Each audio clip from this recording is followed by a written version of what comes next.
Hello and welcome to your emergency medicine rotation at Arrowhead Regional Medical Center.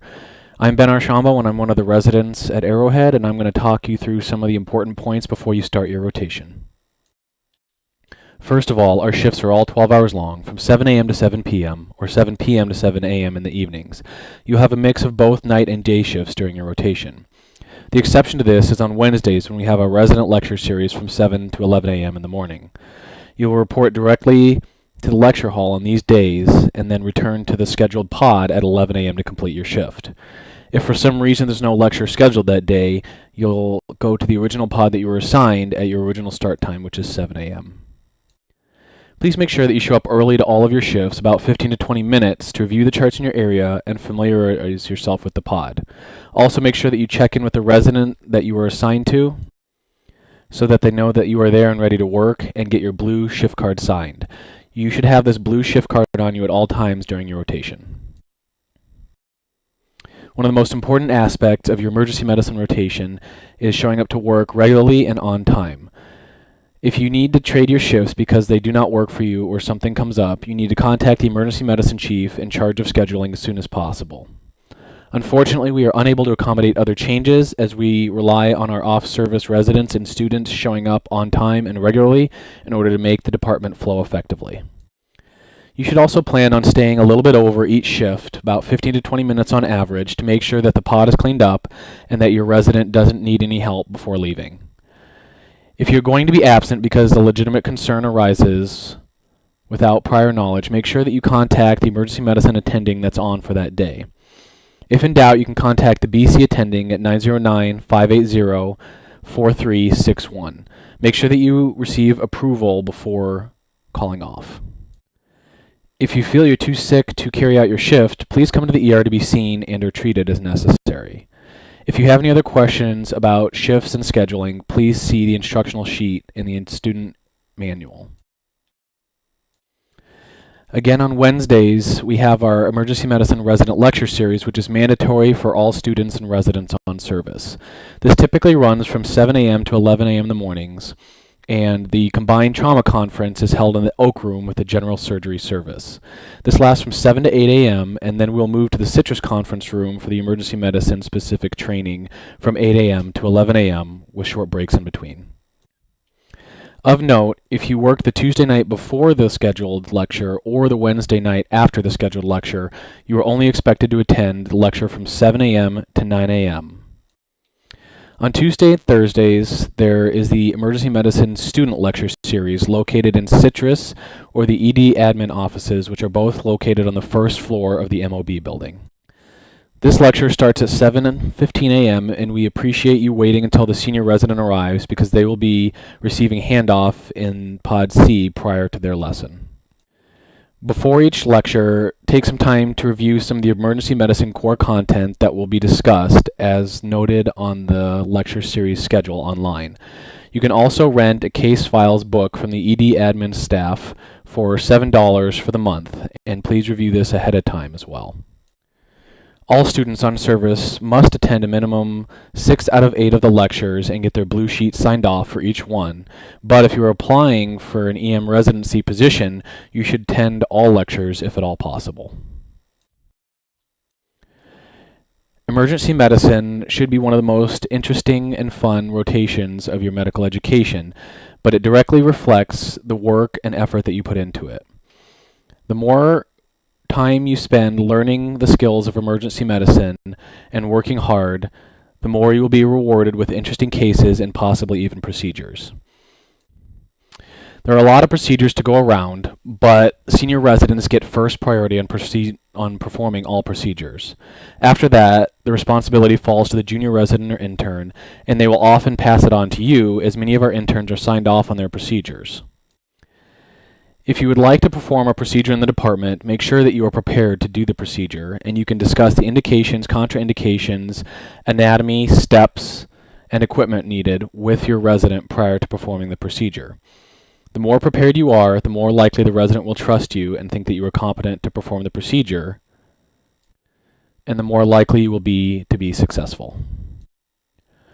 Working hard in the department on other things that aren't as exciting, such as seeing patients and working on charts, will demonstrate your interest in emergency medicine and will also gain you favor in performing procedures. Prior to your rotation, you should be familiar with the basic steps of the following procedures: peripheral IV placement, lumbar puncture, intubations, incision and drainage, central line placement at various sites, fast scans as well as other bedside ultrasounds, chest tube insertion, and different suturing techniques. Emergency medicine should be one of the most interesting and interactive rotations of your medical education, but it directly reflects your work ethic and interest in the field. So when you show up for your rotation, make sure that you show initiative and work hard to learn and to be aggressive about getting procedures and seeing patients. That being said, emergency medicine is also very fast-paced and very challenging. So make sure that you know your limitations, don't take on more than you can handle, and ask for help. The residents that you are working with are experts at what they do, and they are there to help you. If you can, try and see patients immediately when they come into the department. The faster that we can see, triage, evaluate, and treat patients, the more efficiently the emergency department flows and the better day you will have. If you can, try and get information from EMS as soon as they drop off a patient. Often they will leave before your resident has a chance to speak with them, and they will rely on you for their history and physical prior to arrival. If you see a patient or are involved in their treatment, make sure that you're following up on all of your patient's test results. This includes laboratory and radiology findings. Please make sure that your resident is aware when new tests have been completed or if there are abnormal results. For our EM resident applicants or auditioning students, you should be working throughout your rotation to try and get to an intern level practice. We don't expect you. The emergency department is divided into several pods based on patient acuity. We have Pod A, or our trauma bay, and then Pods B and C, which are our high acuity pods. Pod D is our medium acuity and jail check pod, and Pod R is typically our fast track or low acuity pod. Whichever pod you are working in, please try and take initiative to see the patients first when they arrive into the department. Get a thorough history and physical, and start a chart or medical decision-making chart if one has already been started at triage by the MSE provider. Please make sure that you make the resident that you're working with aware when a new patient arrives in the department. If you can, see as many patients as possible throughout the day. This is for your learning and also to help the emergency department flow. We don't expect you to be experts or efficient when you first start out, but if you start by taking on 1 to 2 new patients per hour and then increase as you are comfortable, you will gain a lot of experience and become a much better provider. If you do start treatment or are involved in treatment on a patient, make sure that you're following up on all their test results. When you see a patient, you are taking partial responsibility for their evaluation and management. You can also be helpful around the department by helping to put patients on the monitor and take care of other various tasks. If you are unsure of what to be doing, just make sure that you ask either the resident that you are working with, the nurses, or other staff members. Please make sure that you document everything that you do in the department as far as reevaluations and histories. Unfortunately, you will be unable to place orders, and the provider in the pod will need to do that. This includes off-service residents, emergency medicine residents, and PAs. What you can do, however, is present the patient to your resident and come up with a diagnosis and plan as well as suggestions for orders that you think should be placed. When you present, try and present to your resident first. Also follow their instructions on how they like to have patients presented and who you should be talking to. When you think of a differential diagnosis and a plan of care in the emergency department, you have to do what we do, which is to think about the worst case scenario. For every chief complaint, there are life-threatening conditions that we have to rule out.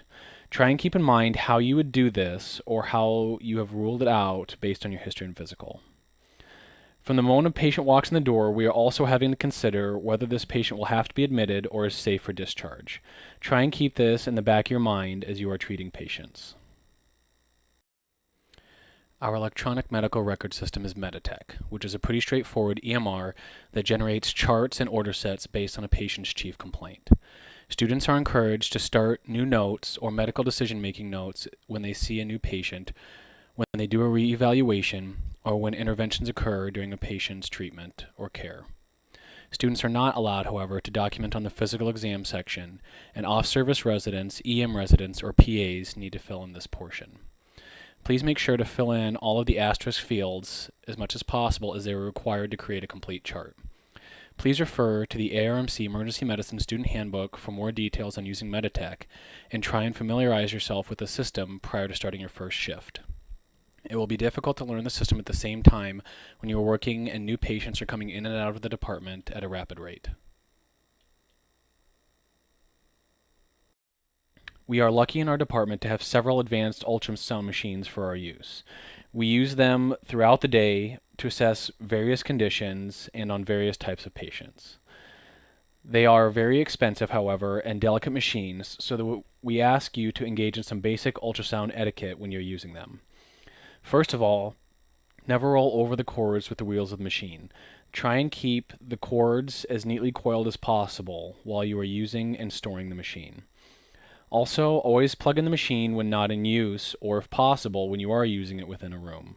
They do have a short battery life, but we do not want the battery to die while we are doing a procedure or are assessing a critical patient. Clean the machine after every single use so that it is prepared to be seen by the next patient. This is including the times that you use it on your own or if you are using it with a resident.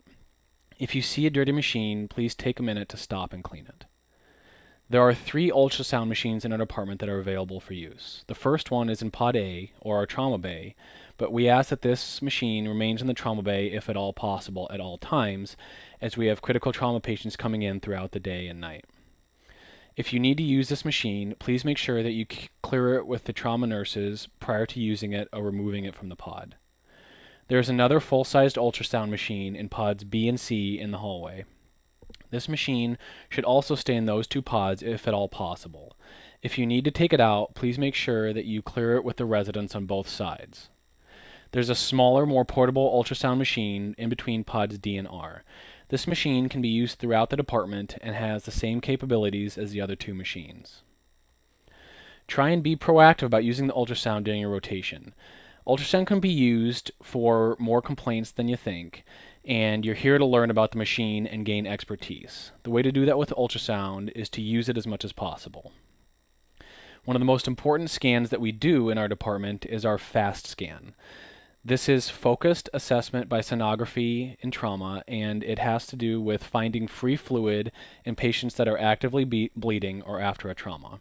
You should practice this one as much as possible, and you should be a pro at doing it quickly by the end of your rotation. Finally, we're going to cover some of the basic do's and don'ts to make sure you have a successful rotation. First, and most importantly, be respectful to everyone. This includes patients, nursing and staff in the units, medics and other EMS personnel who bring patients in, and the administration staff. Ultimately, anybody can have input into your final evaluation and grade, as well as input into our auditioning students. If you can, try and get to know the staff members' names and a little bit about them. This will build trust and rapport in the department, and you will likely be able to see and do more. Complete your portion of the EMR as thoroughly as possible. This tells the story of a patient's visit, evaluation, and treatment while they were with us, and it also helps move the department more efficiently. Be eager and ask questions while you're with us. Emergency medicine is very broad, and there's a lot to learn as we see all patients from different walks of life and all complaints. Show EKGs that are taken to emergency medicine provider as quickly as possible. We try to see all EKGs within 10 minutes so that we don't miss any critical findings. Read at least 30 minutes per day if you can, and this is best done at the end of your shift or after you go home, and should focus on the patients and complaints that you saw throughout the day so that you remember it better. Know your limits with us and know when to ask for help. The residents you work with are experts at emergency medicine and what they do, and they are there to answer questions for you, and they can teach you a lot about how things are done in emergency medicine, which may be different from what you're used to. Treat this as a once-in-a-lifetime experience and try to have fun. Emergency medicine is fast-paced and exciting, and there's a lot to get from it. This should be one of the more memorable rotations of your medical education. Finally, don't be rude and don't be late. We appreciate off-service residents and students much more who show up on time every day and come to work than we do those that have expansive medical knowledge but are not helpful within the department. Also, don't change shifts without prior approval. We depend on you to be there when you say you're going to be there. Don't miss an unexcused shift. A no-show will result in immediate failure from the rotation and possible other actions. If you have a legitimate concern, please contact the attending physician on duty as soon as possible. And if you are truly too sick to work your shift, you should come in to be treated and evaluated anyway. Finally, as a note to our EM resident applicants and auditioning students, it's great to get to know Dr. Moynihan personally if you can and work directly with him on shift, but you have to understand that he only has a certain number of shifts per month and there are only a certain number of spots for students to work directly with him. That being said, if you work with the resident that you are with and work hard, demonstrate that you are having fun and are interested in the field, word will make its way back to him. If you don't get a shift with him, don't worry. If you are in the department, he probably already knows about you. If you keep the things in mind that we already talked about and try to have fun, this should be an experience that will be memorable for you for the rest of your career, and it'll be over before you know it. Welcome to emergency medicine.